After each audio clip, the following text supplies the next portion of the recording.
today we're going to talk about nickel-iron batteries and why you should or shouldn't use them for off-grid solar power systems. So first, let's talk about how these batteries are made. They are nickel oxide hydroxide positive plates and iron negative plates. And then the plates are in a potassium hydroxide electrolyte solution. And a lot of people refer to the nickel-iron battery as the Edison battery, but Thomas Edison is not the one that invented it technically. And here's some stuff from Wikipedia. So the Swedish inventor Waldemar Jungner invented the nickel-cadmium battery in 1899. He also experimented with nickel-iron. He abandoned it due to its poor performance, and then Thomas Edison later came in and patented it and commercialized it, as he loves doing, and he started selling them in America. And Thomas Edison wanted them to be used in electric cars and as a starting battery for internal combustion engines. And this is because nickel-iron batteries had a higher energy density than lead acid at the time,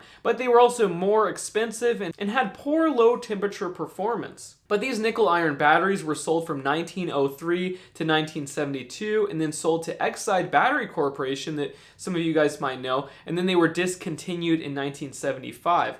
Other people started making them, and now we still use them in some subways and forklifts and train signals. And the reason people love these batteries is they last practically forever. I can't find a cycle life count rating. A lot of people just say that it simply does not degrade no matter how many times you cycle it. Also, calendar aging is practically non-existent. These batteries are rated to last for decades. And they can also be fully discharged without a problem. That is not the case for lead acid or lithium batteries. But for nickel iron, you can discharge them practically to 0 volts over and over and nothing bad will happen. Now let's talk about why you should not use them. So first off, the round trip efficiency is horrible. If you put 100 watt hours into a nickel iron battery, you will get on average 65 watt hours out. It's 65% coulombic efficiency or Faradaic efficiency, which is absolutely horrible. A lithium iron phosphate is like 99%, a lead acid AGM sealed is 95%,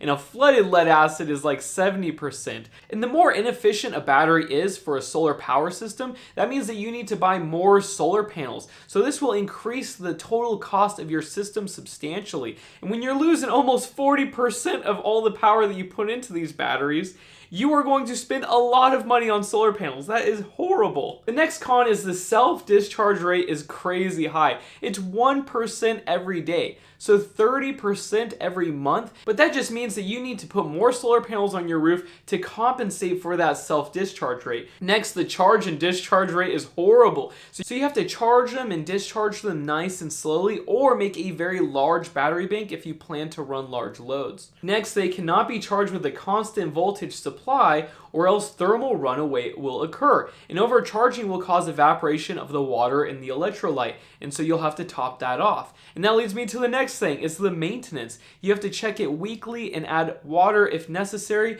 and then every couple of years or so, you need to change out the electrolyte entirely. So that's not fun at all. Next, these batteries produce a lot of hydrogen, so lots of ventilation is required, which is, again, not fun. Next, the internal resistance is high, and this plays into the coulombic efficiency, but what this means is that the performance under large loads is going to be horrible. So having internal resistance that's high is not fun on any battery. Next, it has a very wide voltage range, and it doesn't work well with most equipment such as inverters. Compare that to lithium iron phosphate that has a flat discharge and charge curve. So it will stay at 1 voltage the whole time, and all of your equipment will run smoothly. For this one, it's more linear and it's very wide. So your inverter will trip at a high or a low voltage, and you won't be able to use the total usable capacity. So that means you have to spend more money on a larger bank, and that can cost a lot of money. And that leads me to the next downside, is the cost. So get this, guys.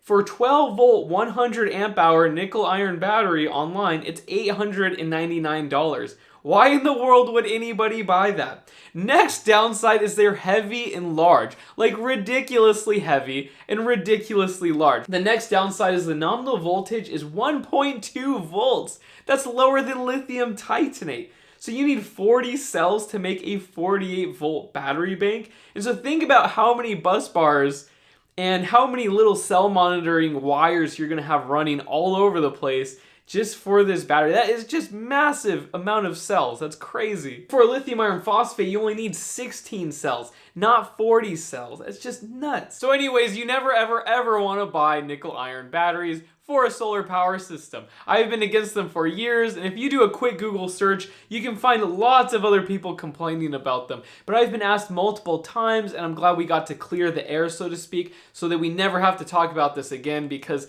they are a horrible option. Typically, if a battery is really good in one respect, then it's really bad in another respect. So you might have a high cycle life count, but then the charge rate or the efficiency will be really low.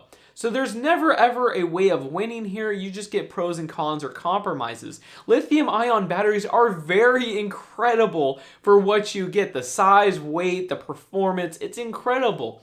But yeah, when you see these other batteries that have been around for 100 years and no one's using them, there's a reason for it. And right now, lithium iron phosphate is my current favorite, but I'm not biased. If we come out with something better that's just as safe, I'm gonna go with that instead. So anyways, I hope you guys found this video useful. If you disagree with me, please let me know in the comments section below. I think it's very straightforward. So yeah, I will talk to you soon. Avoid nickel iron batteries, and see ya. Bye.